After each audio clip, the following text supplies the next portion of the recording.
যুদ্ধবিরতি লঙ্ঘন করে লেবানন জুড়ে হামলা অব্যাহত রেখেছে ইসরায়েলি বাহিনী। শুক্রবার নিহত হয়েছে 4 জন, 2 বাংলাদেশি সহ আহত কমপক্ষে 14 জন।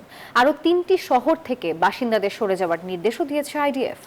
যুদ্ধবিরতিকে প্রহসন আখ্যা দিয়ে তা প্রত্যাখ্যান করেছে হিজবুল্লাহ। এদিকে ইরানের ইউরেনিয়ামের নিয়ন্ত্রণ নিতে কোনো চুক্তির প্রয়োজন নেই, এমনটি মন্তব্য করেছেন মার্কিন প্রেসিডেন্ট ডোনাল্ড ট্রাম্প। চারদিকে বিধ্বস্ত ভবনের ধ্বংসস্তূপ, আগুনে পুড়ে যাওয়া গাড়ি, এর মধ্যেই আকাশ জুড়ে উঠছে ঘন ধোঁয়ার কুণ্ডলী। মুখে যুদ্ধবিরতির কথা বললেও কর্মকাণ্ড একেবারেই ভিন্ন ইসরায়েলের। Spanish digital print tiles, ATI tiles, এক টাইলসে জীবন পার। ওয়াশিংটনে বসে ট্রাম্প যখন দুই দেশের যুদ্ধবিরতি কার্যকরের দাবি করছেন, তখনও বোমা হামলায় কাঁপছে দক্ষিণ লেবানন। এতে বহু হতাহতের খবর পাওয়া গেছে।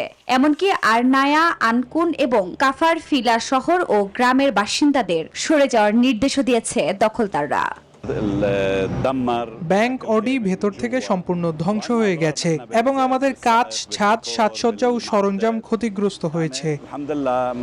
এ পরিস্থিতিতে নতুন এ যুদ্ধবিরতিকে প্রহসন বলে প্রত্যাখ্যান করেছে লেবাননের সশস্ত্র গোষ্ঠী হিজবুল্লাহ। লেবানন থেকে সেনা প্রত্যাহার না করা পর্যন্ত চুক্তি না মানার কথাও জানায় তারা।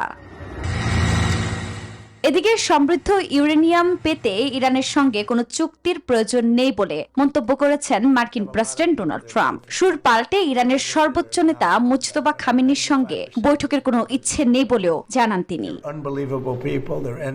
আফরিন মৌ, নিউজ 24।